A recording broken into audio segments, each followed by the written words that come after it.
from Benguet with Charm. Kilalanin ang ilan sa mga kandidata sa darating na Miss Universe Philippines Benguet dito sa Bida Yan Siya.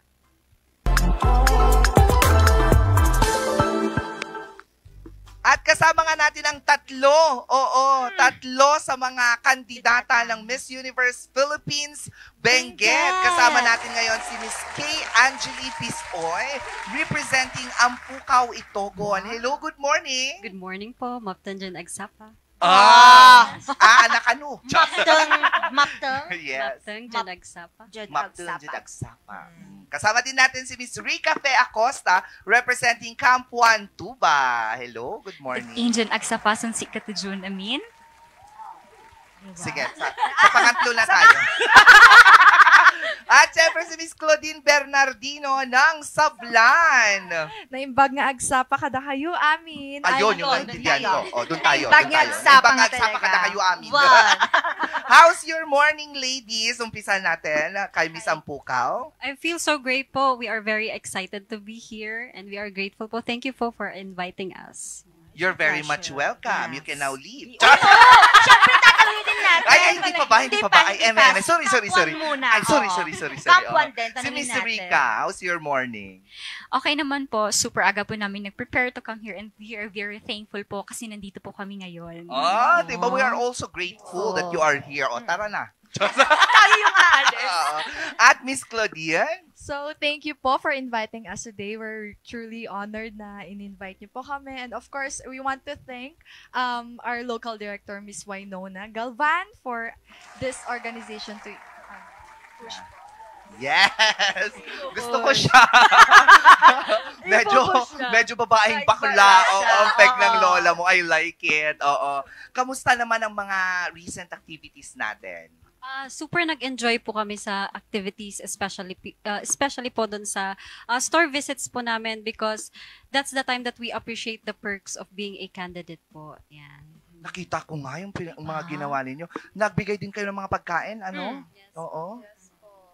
Kwentuhan mo nga kami noon. Oo. So, I'm the one who went to that event po sa outreach program ng Bethesda Children's Home sa Itogon po. And we're truly honored and grateful na in-invite kami doon kasi na-sight po namin yung mga kids doon, which is really nagagandahan po pa rin sila sa buhay even though they have challenges in life po. So yes, nag-conduct po kami,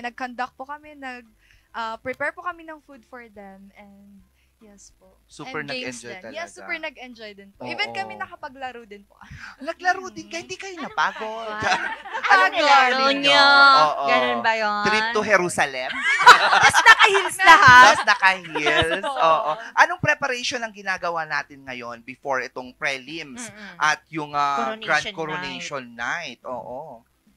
Sa akin po is yung ginagawa ko pong preparation para sa ating preliminaries at saka sa ating project proper po is nagme-memorize na po ako and kinakausap ko na po yung sarili ko sa mirror para sa mga possible questions po na ibibigay po sa amin. And of course, ang ating pasarela. Yes, siguraduhin mo pag kinakausap mo yung sarili mo, mag-isa mo lang ha. Oo, baka mamaya may CCTV lalabas yan. O kaya may ibang Ikakasira mo yan. Oo, pero sa naman, ang Pukaw, kamusta yung preparation natin? Of course, mahirap po talaga, especially that we are all working. Kaya kailangan po talaga ng discipline. Ayan, para po throughout the day after the pageant, we're still alive.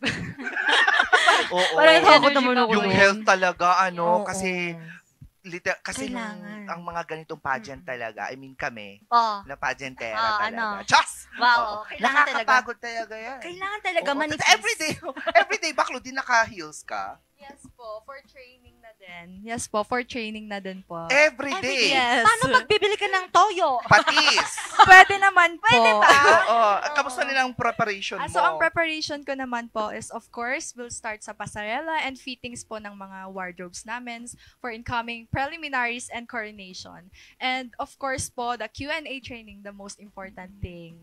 Dahil nabanggit nyo na ang Q&A, umpisa na natin dito. Go. Kala nyo. Why is it important? Okay. Ano siya doon?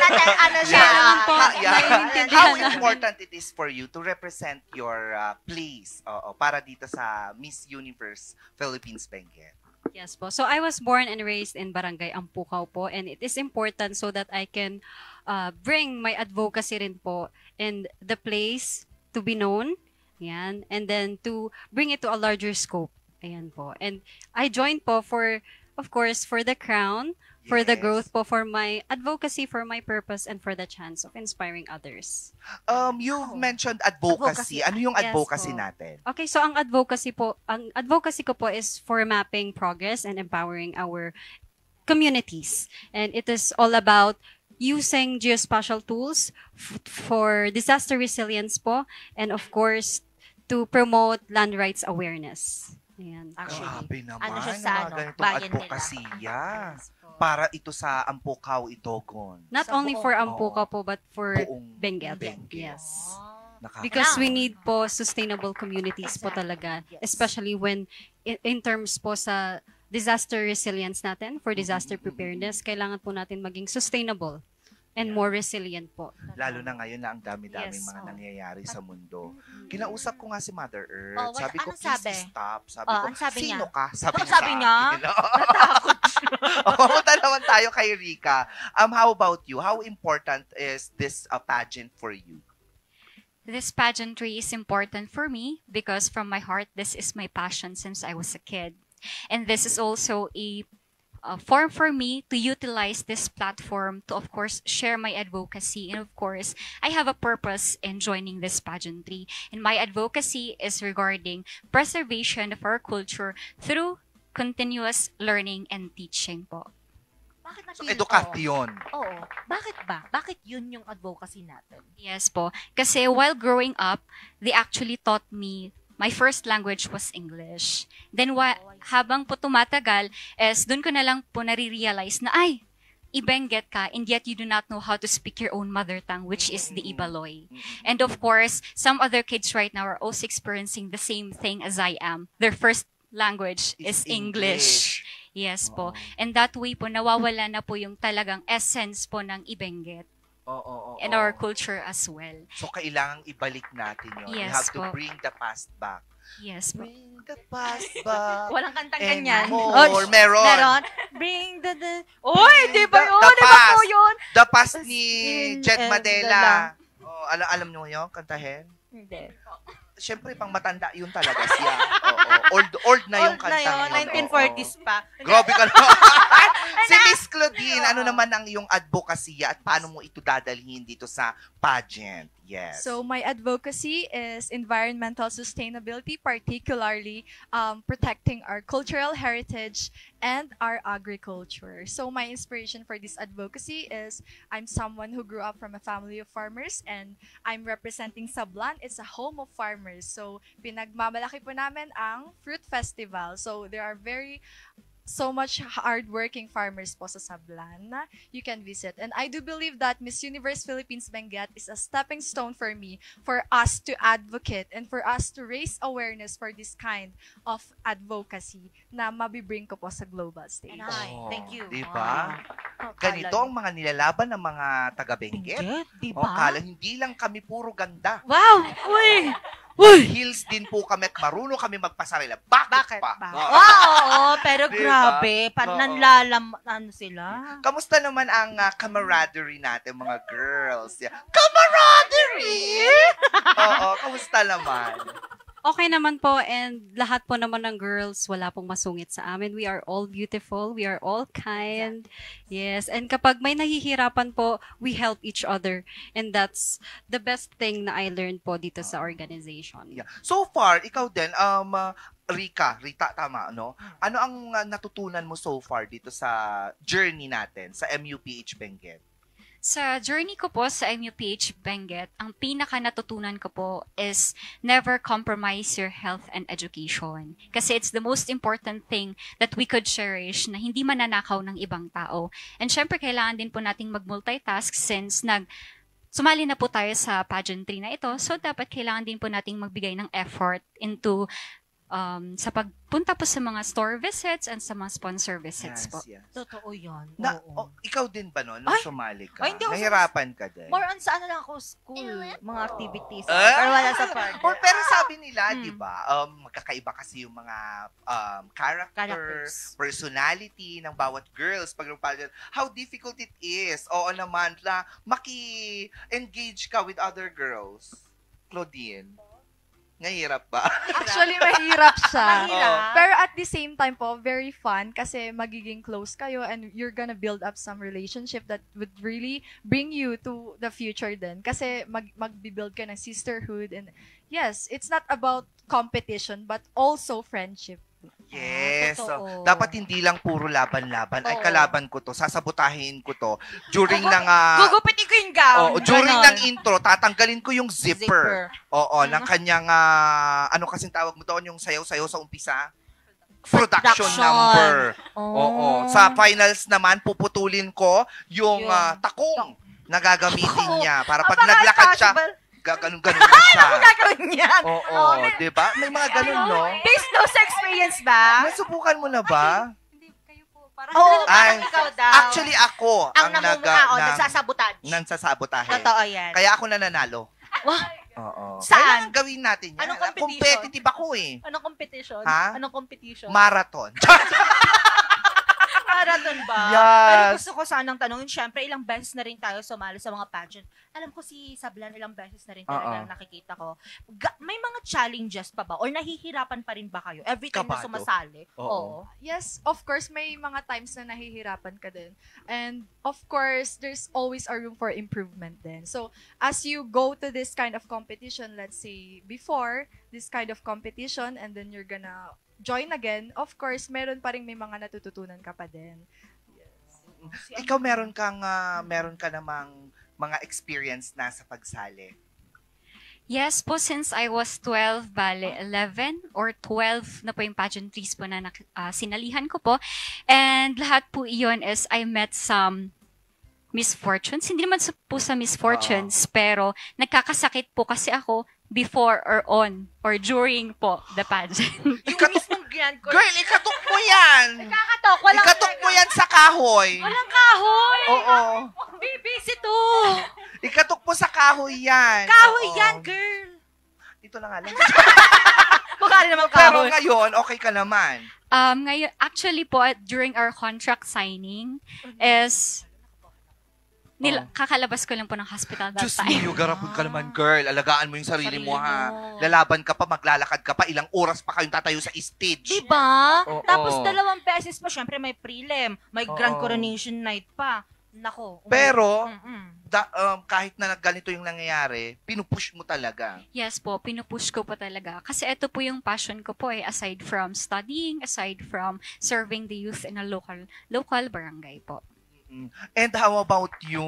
May experience ka na rin. Meron naman po, I also started when I was in high school and nung college po talagang nag-stop because I have to focus on my studies kasi nga po nahihirapan ako sa na-enroll kong course. Yeah, Pero yeah. after po ng oath-taking, after ng board exam, I used po yung opportunity of the Geodetic Engineers of the Philippines Incorporated and last 2024 po, I represented our region, the Cordillera, sa Lacambining Inhinyera po. Oo. And yun po, Oo. hanggang sa that experience po led me to Pasay City to represent North Luzon. And then nung last August 8 po, I was crowned as the Lacambining Inhinyera 2025 at Dagupan City. At Davao City po. Davao. Ay, grabe naman. Grabe, dami May corona pa. Ikaw may corona ka na rin. Yes po, actually, sa month po ng June, I have crowned po. I was crowned fourth runner-up at Mutya ng Aurora 2020. Diyos. Pati ikaw, may corona ka na rin. I am still crowned as the Miss Ibaloy 2023. Oh, Oh, ikaw, Grabe. meron ka na rin corona. meron. Ano? Jester crown. Jester crown. Ito, yung tanong, nawala tuloy ako dahil sa corona. Jester mo? Medyo nakuha ako doon na insecure ako. Wow, na-insecure! Insekuradang akla yan. Hindi, pero gaano kahalaga pa rin ang pageantry sa society natin ngayon? So I think it's not just about beauty or the way we walk or the way we stand sa stage. I think it's all about what you do and the values and the advocacy that you hold within yourself na ma-share mo sa mga ibang tao para maging aware sila. And of course, sa mga social issues na nakita natin today, I think it's better for us to learn from that. Yes. And Miss Rica? For me, pageantry is very important. Kasi as we all know, our province or even the Philippines cannot even adhere into listening the plead or the asking of the community for help in different sectors po. So this is very important po for me to be able to voice out the needs that we have to address here in our country. Oo, kasi it's a platform. Yeah. It's a platform for the voiceless, sabi Yes, nga nila totoo eh. yan. Yung mga I walang can be the boses. voice of the Of the voiceless. The arm of the... alam na natin, armless. of the armlessling. Ganon. Miss K? Pageantry po, the pageant industry is really a great platform po para po ma-voice out natin yung gusto nating sabihin so that everyone will be aware and para po to bring our advocacies in a wider scope so that we can reach people, we can reach more partners po to address the challenges na gusto po nating ma-solve. Tama. O, eto naman, huling katanungan na lang. Kung ipapakilala nyo ang sarili nyo sa mga viewers natin ngayon in one word, oo, ano yon? One word lang, ipapakilala nyo yung sarili ninyo. Yes. Oo. Sabihin natin, I am Kay Angeli Pisoy and I am... Ganon. Siyempre, Oo. unahin natin. Si Si Ampukaw. Yes, si Miss Kay. Nasabi ko na yung name mo. Yung word na lang. Okay po. Hindi, go. Go. So, wait lang po. Yun pa, okay. So, I am Kay Angeli Insupisoy and I am Benguet. Wow! Wow! Ang luwang mo, girl! Ang lapad ng lupa mo, bakla! Akin ang binggit. Oo, chas, hindi. No. Maganda yun, ah. I like Ay, that. ang I binggit. like that. Yes. Miss Rica? Si Gaxi Rica Fe Emper Acosta and I am an advocate. Yes! I like that. Magkakaiba talaga sila. Oo. Sige daw, wag na. Mukhang ayaw mo na. Sige, go. Miss Claudine. I am Claudine Mejia Bernardino and I am the dream. Wow! Panaginip. Ang galing. Ang Social, gaganda. ang saya naman. Imbitahan naman natin ang mga viewers natin na abangan ang preliminaries at saka yung grand coronation natin. Umpisan muna natin kay Miss K. Yes po, I invite everyone po to witness the preliminaries on the 11th this October sa Cap John Hay po Trade Center, and this 19th na rin po ang grand coronation sa Cap Building pa rin po, John Hay. Time, maybe, yung oras naman natin for prelims Or and other, grand finale.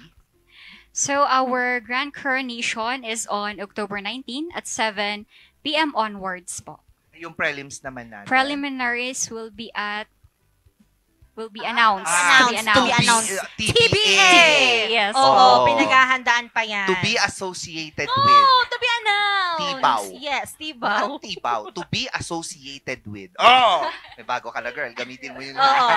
Oh, Sabihin mo, gamitin mo sa imbitahan mo Q&A. naman Go. sila. And of course, we would like to thank our local director, Miss Wynona Galvan, and also our Vice President, Mr. Carlton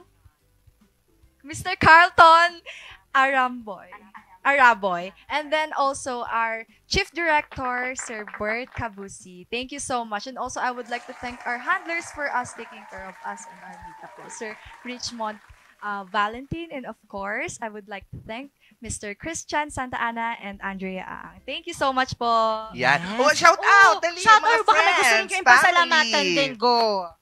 Okay po, thank you rin po kay Ate Leslie Chu as my handler and makeup artist, Ate Ella, and Sir Michael Caparas for the videos, video clips po namin sa tourism. And my family, thank you for supporting po. Yeah.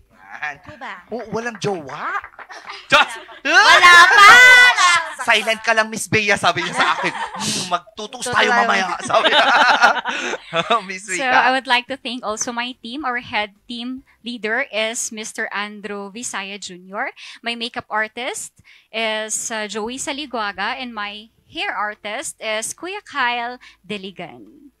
Friends, families. Friends, family, Special loved someone. ones, special someone. I would like to also greet my family who are watching at home, especially my mom and my dad, and of course my siblings po, and my loved one. He's currently working, so I'm not quite sure if nanonood po siya ngayon. But Oh. hi po, Jedothon Serrano. Ano pala? Kinikinig ako Sorry. bigla. Oo.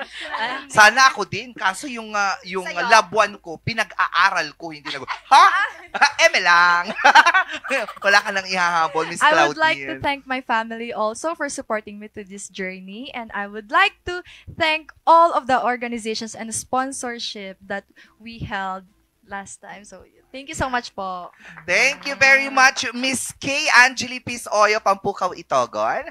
Miss Rica Apey Acosta ng Campuan, Tuba. And Miss Claudine Bernardino ng Sablan. Bernardino. Dapat ganun mo pakilala mo. No? Claudine Bernardino Sablan. Paano ba? Isa naman, yung Oo. paano ba kayo magpakilala, Magpakilala, sa ano na yeah. Grand Coronation Night? Go, umpisa natin kay Miss Ampukaw. Candidate number 1. Okay po. Kay Angeli Insopisoy, 25, Ampukaw, Itogon. Candidate number 2. Ricafe Emper Acosta, anak ni Ibenguet, representing Barangay Campuan, Tuba. Nape-pressure pa lang si Claudine. Oo, ikaw na, go. Claudine Mejia Bernardino Sablan. Oh, Bernardino. Basta Ang pag maraming R talaga yan siya, masarap siyang bigkasin. Kasi talaga. Ganon talaga siya. Parang lamig lang ng Benguet, ne? Oo. Claudine Bernardino. Dapat pa. Ngayon, congratulations. So much, And po. good luck sa inyong magiging journey dito sa Miss Universe Philippines Benguet. Thank you so much for being here. At dinagdagan nyo ng ganda ang entablado ng Morning Balitaktakan. I mean, meron naman na kaming dalawa. Oo, Sapat okay na lang sana yan. yon. Pero sige, bigyan namin kayong platform. Eme lang. Naku mga ka